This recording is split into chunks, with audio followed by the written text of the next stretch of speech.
Hey there, welcome back to another video. This time around, it is my review of the 1996 horror film, Scream. Now, this is one of those films that I have not seen in decades. I think I saw this once on TV ages ago, but it was so long ago, I don't even remember anything about the movie. In fact, I remember the pop culture phenomenon that exploded after this film's release more than the film itself. Around like 96 or 97 in October, Ghostface was all the rage. Specifically, this Ghostface mask that had blood dripping down the face, and there was like this heart pump. It was shaped like a heart, and you'd squeeze it, and then blood would pour down.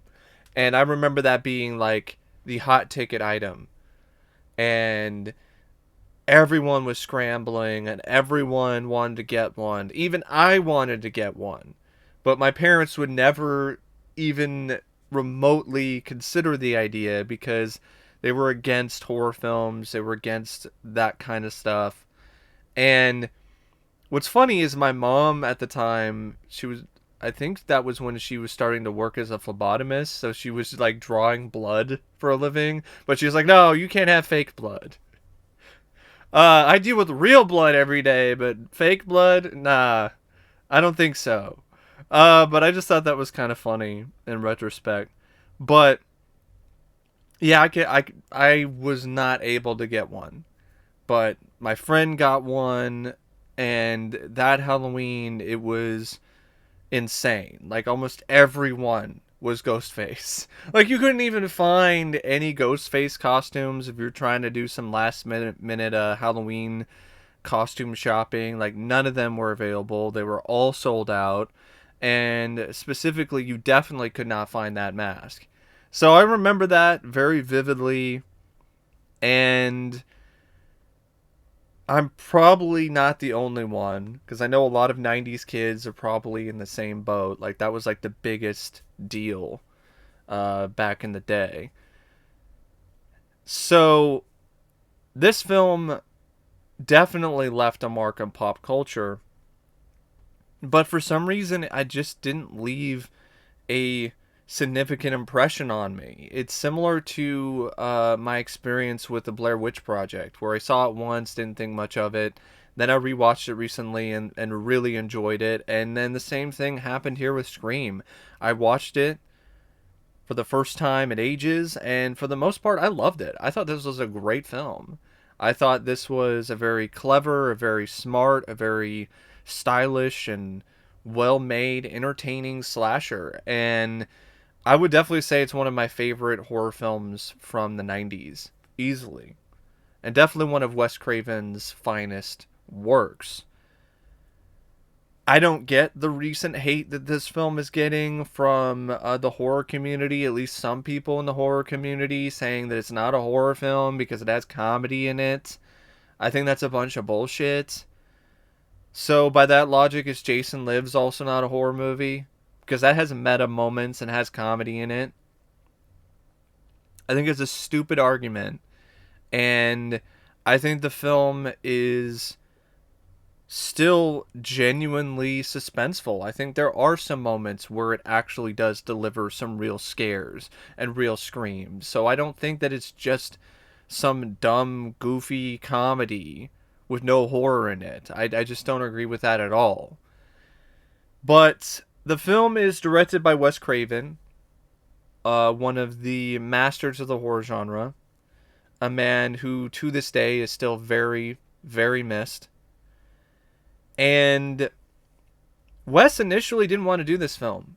He wanted to distance himself from the slasher genre, just like pretty much the rest of the public, because the slasher genre at this point was dying. It was bleeding out. And he just didn't really want to do it. On one hand, you don't blame him.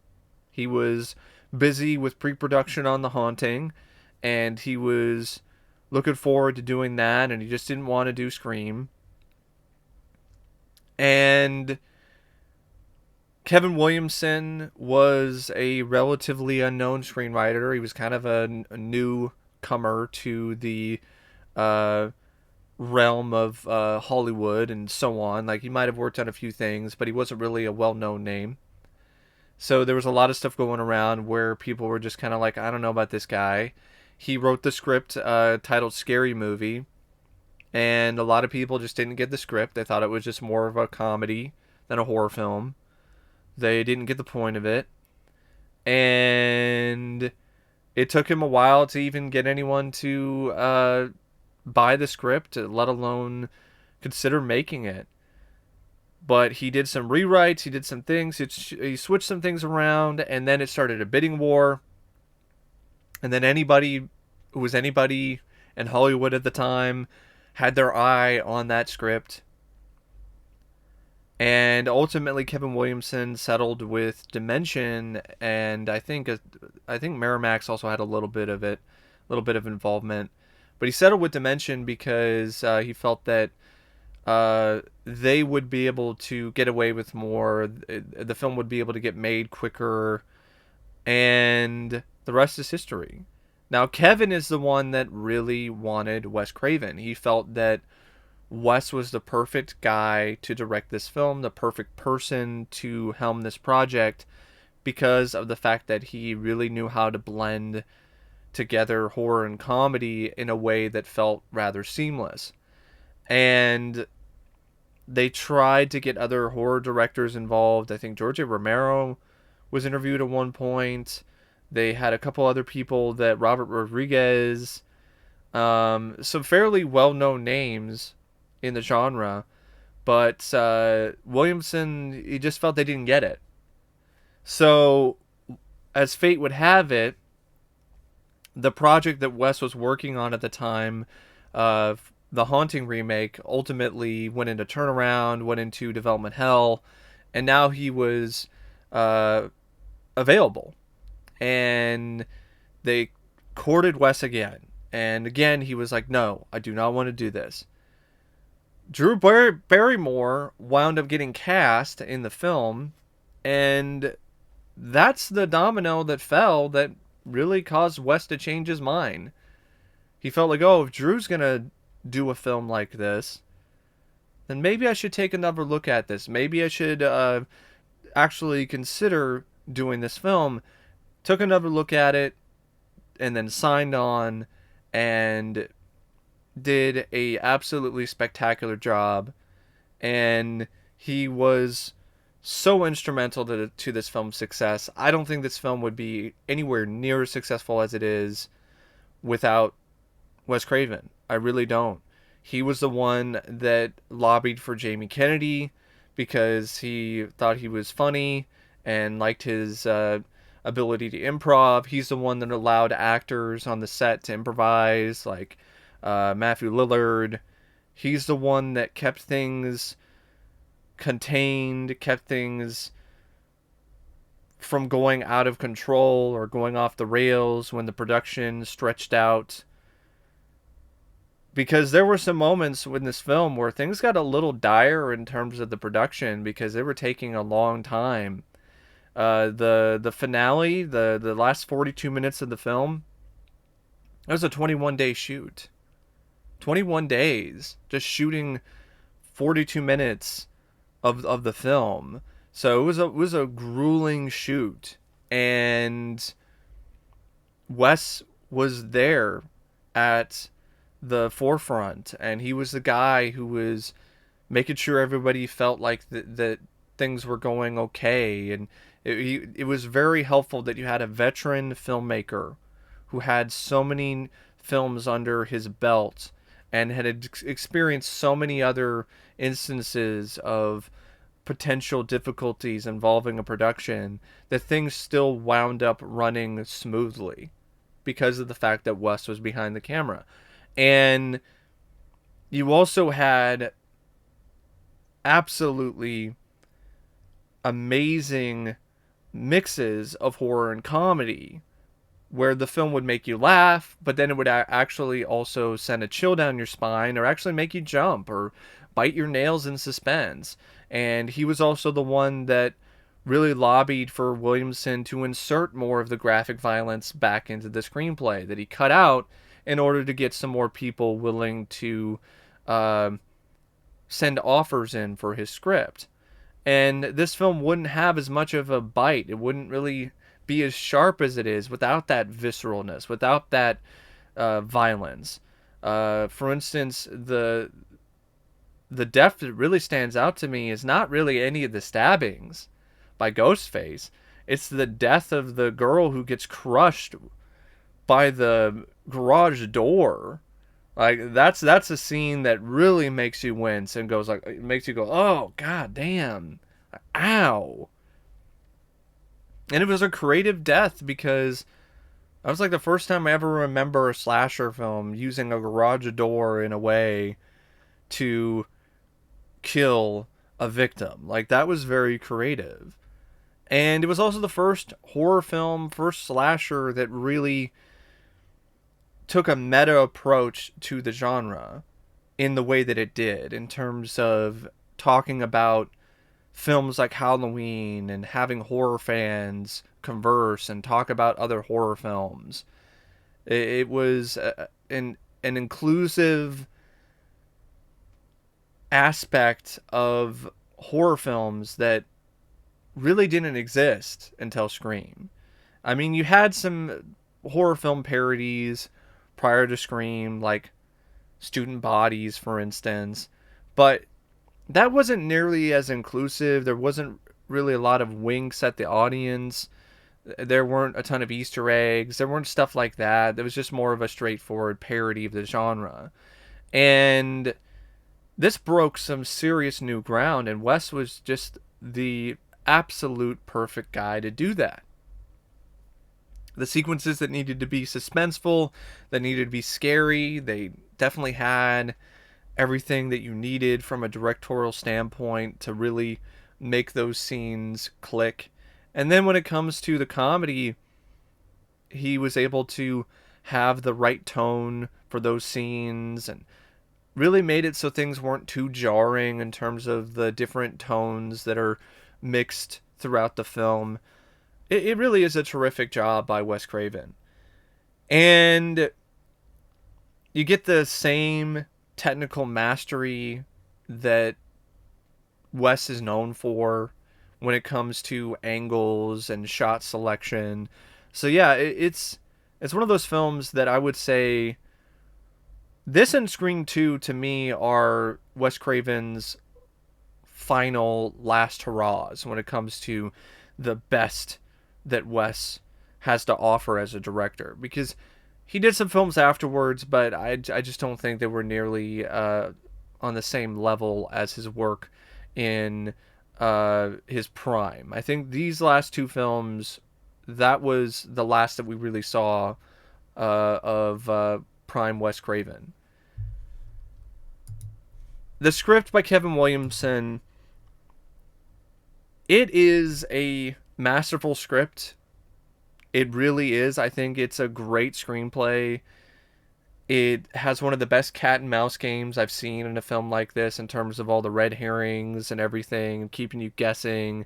Even though I did ultimately see Loomis being involved in some capacity coming from the very beginning. I mean, that there was a scene with him and Sydney that had a slow version of Don't Fear the Reaper in the background, and he was just acting very sketchy, and I was just like, yeah, he's got to be involved in some way or some capacity, and he was. I just didn't see Matthew Lillard's character being involved in everything. That was a genuine surprise. And I just love the way that these characters are written. They're likable. They have a lot of charisma. They have a lot of personality.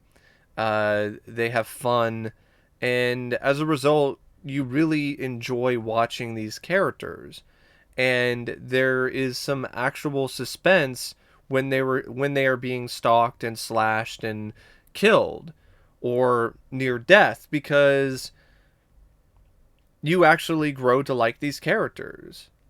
And I think it was a great idea to have these nerdy guys, these uh, not necessarily typical characters in a film like this, like Randy, who the audience could relate to, where the audience who are big fans of horror films could actually see themselves in. I thought that was a brilliant idea by Kevin Williamson.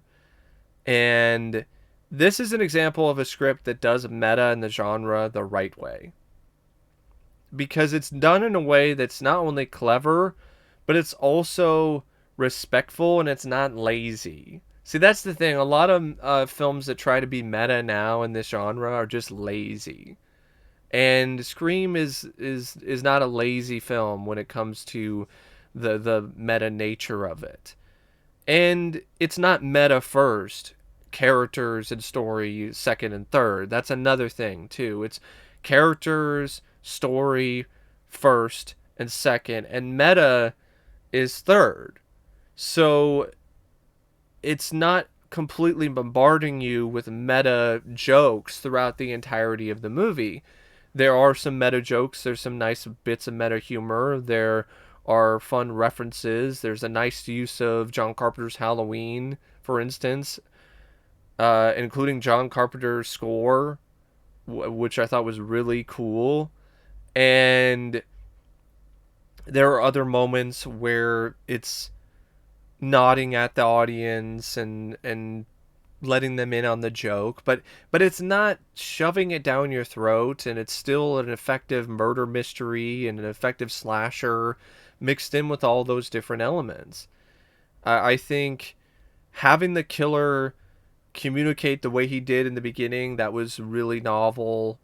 A take on When a Stranger Calls, that kind of thing, but with a more lewd or tricky take on things. Not necessarily lewd, but tricky for sure, because of this whole thing where he's playing this game of questions. He's questioning the girl and asking her horror trivia, and as a horror fan, when you're watching those scenes and she's getting the answer wrong, you get really irritated. You get really invested because you're like, no, what are you doing? No, it's Jason Voorhees' mom who's the killer in Friday the 13th, you dumb bitch. So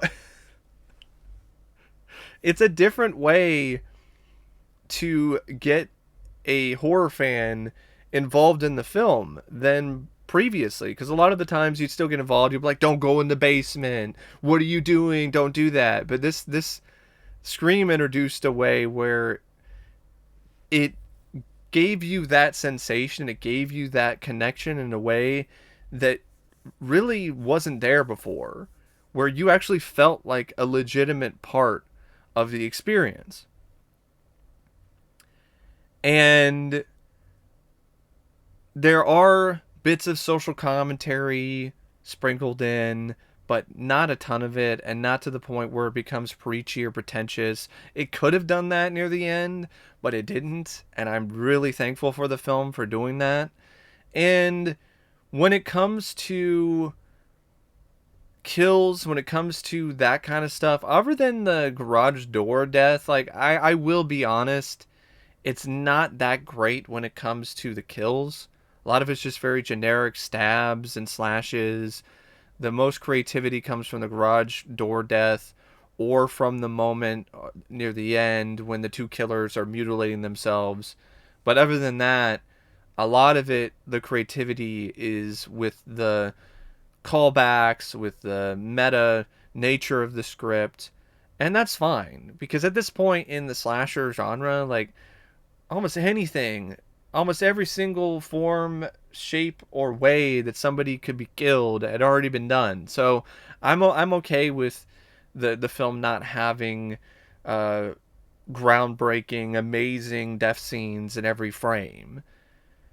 The script, I think for the most part, it's near flawless, but there are some things that I kind of didn't really care a lot for.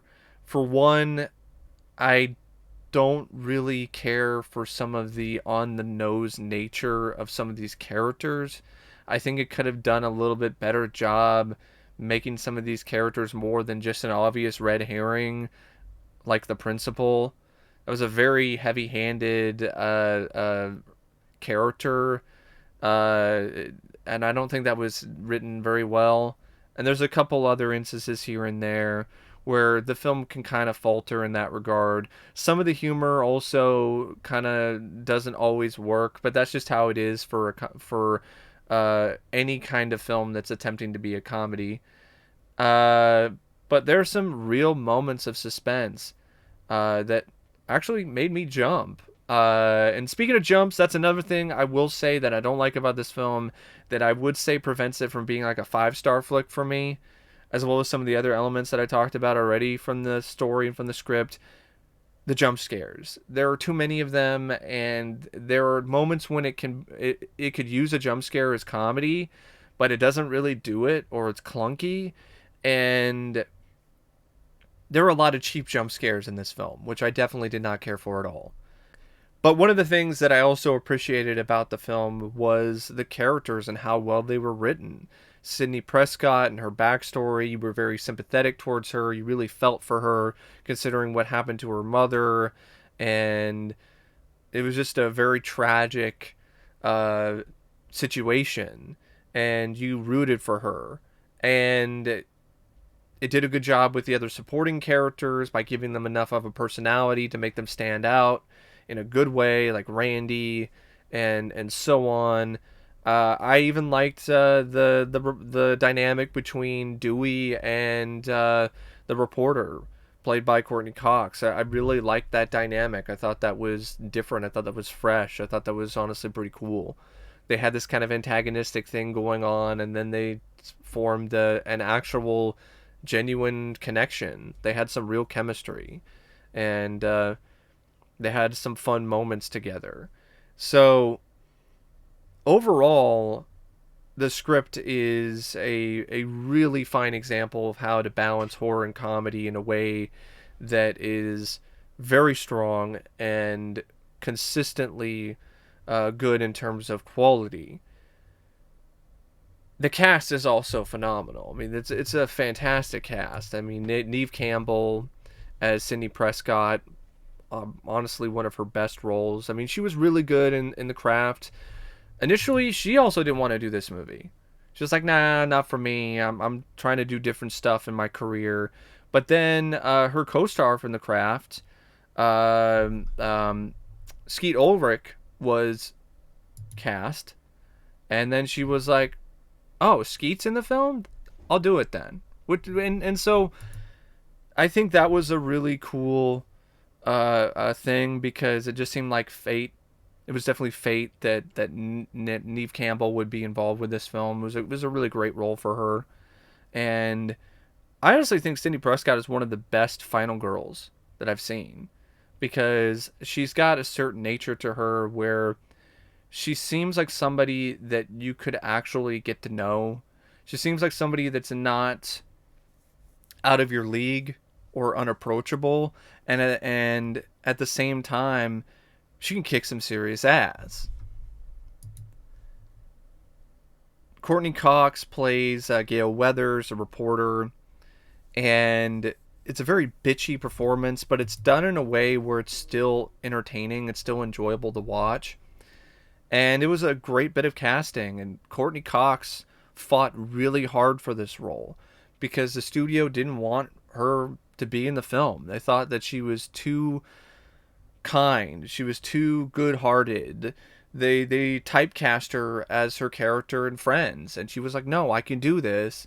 And she fought for it, she got it, and the film was infinitely better off because of her involvement, because it was a great role for her. It showcased her acting muscles. It showcased her complexity as an actress, and she nailed it. I actually liked her performance in this better than anything that I've ever seen in Friends.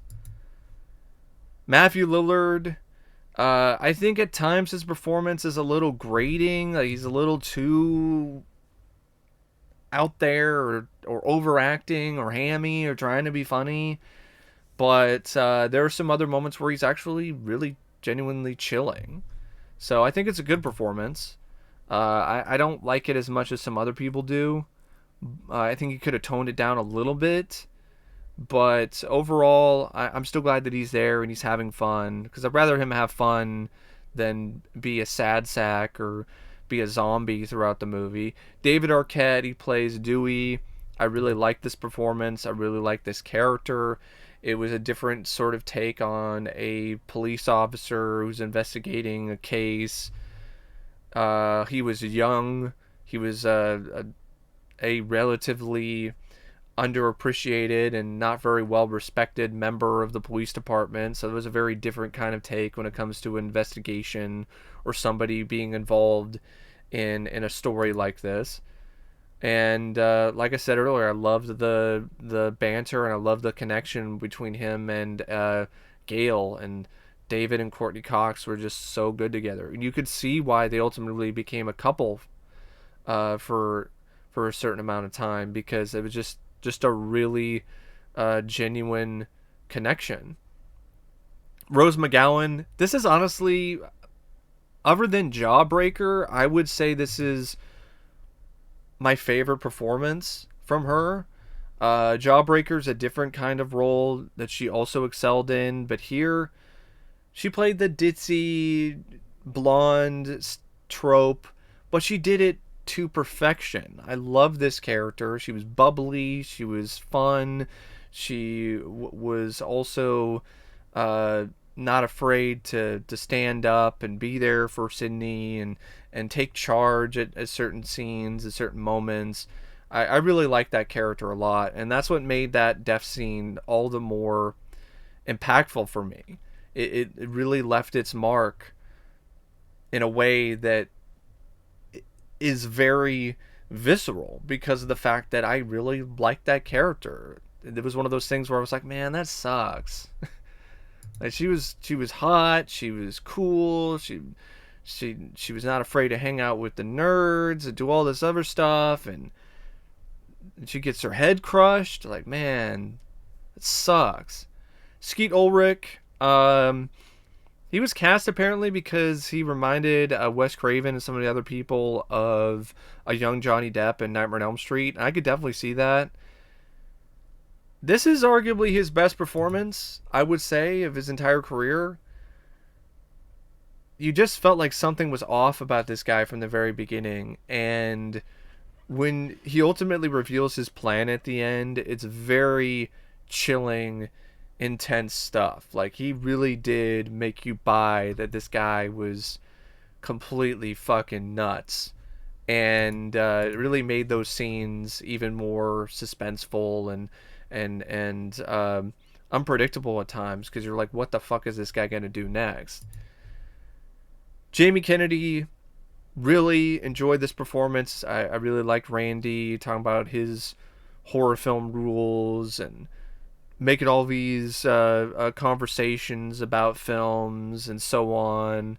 I just saw so much of myself in that guy. I mean, he worked at a movie store, like a video store, something that I always wanted to do for pretty much my entire life. So that was really cool to see a film character play a guy like that and live. He didn't die. That was nice to see. Like, the film nerd guy, he didn't die. He lived. At least at the end of this movie, he lived. You also have, like, Liev Schreiber, who plays Cotton Weary, this guy who was sent to jail for the death of Sydney's mom, but there's this kind of thing going on that maybe he's innocent. I mean, he was only in it for a little bit. He was fine. He has more of a role in the sequel. Drew Barrymore, it's a great performance. This is at a point in time in her career where she was struggling a bit, and she took the role and knocked it out of the park, and it was a very memorable cameo. I know the marketing kind of made her seem like she was in it more, because as you look at this poster, it seems like she's one of the major stars, but she really wasn't. But she definitely did do a great job with the role. Did everything that you could have asked from that performance and then some, showing the genuine pain and fear, which apparently Wes got out of her by being a troll.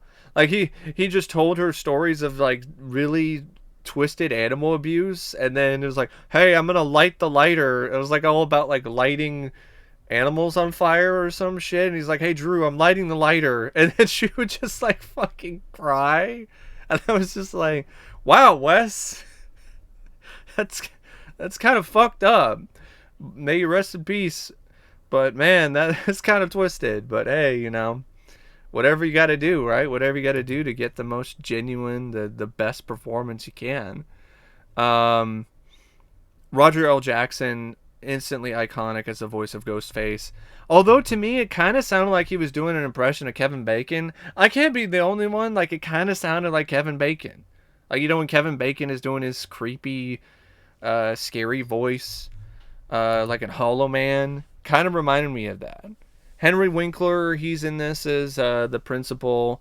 The performance is fine, but it's just the way the character is written. It was just a little too on the nose for me. You might as well stamp red herring on his forehead, with the cutting up things with scissors and shit. Sorry about that. Just cutting up stuff with scissors and talking about cutting up teens because they're making light of the murders, and it was just one of those things you're like, it almost felt like a Scooby-Doo character. I just didn't really care for that performance. I didn't really care for the writing. The performance was okay for what he was asked to do, but it just didn't feel like it fit with the rest of the film. Linda Blair has a cameo as a news reporter, which is pretty cool to see because there's actually a reference to The Exorcist in the movie. And Wes Craven also has a cameo as a school janitor called Fred, who's wearing Freddy's sweater, which that was a nice little fun thing for Wes to do. But yeah, that's the main cast. Like I said, it's a phenomenal cast. It's a great cast. Everyone had good chemistry with one another. You bought that the group of friends that was featured early in the film that ultimately features a couple people who aren't really friends and are more like enemies.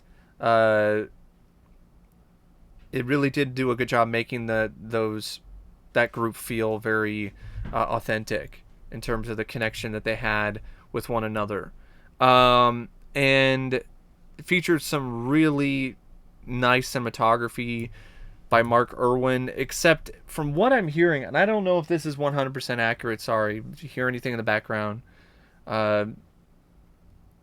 parents are doing some work or whatever, but I heard something on IMDb or some of the other trivia boards that Mark Irwin was fired like late into the production because a lot of his shots were out of focus, and I don't know if that's accurate or not. He's still listed as the cinematographer, but if that's the case, I don't know who to really give credit to then. But it's a nice looking film. It's got a lot of slick looking shots, nice use of shadow and light. Definitely looks like a film that had a decent amount of money behind it. And the editing by Patrick Lussier is excellent. Very quick, very, very sharp, very edgy, but in a good way. It doesn't seem very jagged or wonky in terms of the edits. Everything's just cut together really well. It makes certain scenes that are supposed to be more suspenseful even more intense. And it makes scenes that are supposed to have a little bit more energy to them really get that extra boost that a great editor can provide when it comes to sequences like that. There's a shot in the film which I really, really love, which is a shot of an eyeball with Ghostface peering down into the iris, into the pupil. And I just love that shot, and I think a good reason why that looks as good as it does is probably a decent amount of editing. And it's cut together and edited, that whole scene, in such a really grand fashion. I just thought it was a really impressive film when it comes to the editing. And the score by Marco Beltrami, I know a lot of people love this score. They think it's great. I'm iffy on this score. There's certain bits of the score which I love. I like the score near the climax during the finale and at the house with all the different stuff going on with Ghostface and so on. I really do like that uh, composition. I like the music cues in the last 40 something minutes of the movie.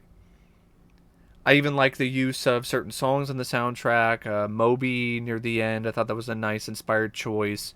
There are other songs from the original soundtrack which I did take note of. The slow cover of "Don't Fear the Reaper" by Gus Black. The song "Youth of America" by Bird Brain, really like that one. "School's Out" by Alice Cooper, of course, it's always a classic. Uh, the song by Moby, it's called "First Cool Hive." That's the one that was used in pretty much, I think, before the end credits. But Marco Beltrami's score, it's a mixed bag for me because early on it just doesn't sound like it fits the film. You got these moments here and there which sound like something from Con Air, which was weird. I'm hearing the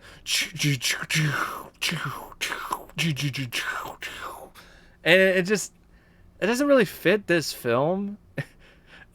It just sounded like something from Con Air, and I just didn't feel that really worked for what this film is. So there's a couple moments with the score where I'm like, this just doesn't work for me.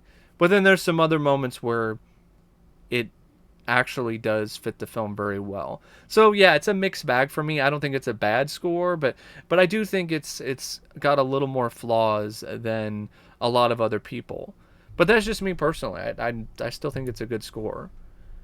And yeah, this is a film that became a huge hit, one of the biggest hits of 1996, and in a lot of ways saved the slasher genre. It was dying. It was straight up dying, and Scream resurrected it. I think it's a film that definitely has earned its reputation. I think it deserves the praise. I think it's a great film, and I'm really glad that it does exist. I'm really glad that it did get made because it was something different. It was something fresh. It was something innovative in that genre. And there hadn't been anything innovative in the slasher subgenre for years. And what I find really cool about Scream is that it has a lot of scenes and references to John Carpenter's Halloween. And its success story is very similar to Halloween. Halloween was a sleeper hit. Halloween didn't start off making gangbusters in the box office either. Halloween got a lot of good word of mouth, and it caused a lot of people to go to the theater, and it caused the film to be a huge success. And Halloween is a film that was widely considered to be one of the most revolutionary films of the slasher genre. And Scream is considered to be revolutionary in a different way in terms of providing a new take on things, providing a new scope, and injecting some genuine new life into it. And I think that's really poetic, to be honest. But anyway, I don't know what else to say about Scream. I know I've talked about it. I've talked your ear off about it for like 40 something minutes. It's a great film though. I felt that it deserved the lengthy take. Anyway, as always, thanks for watching, and I'll see you later. See ya.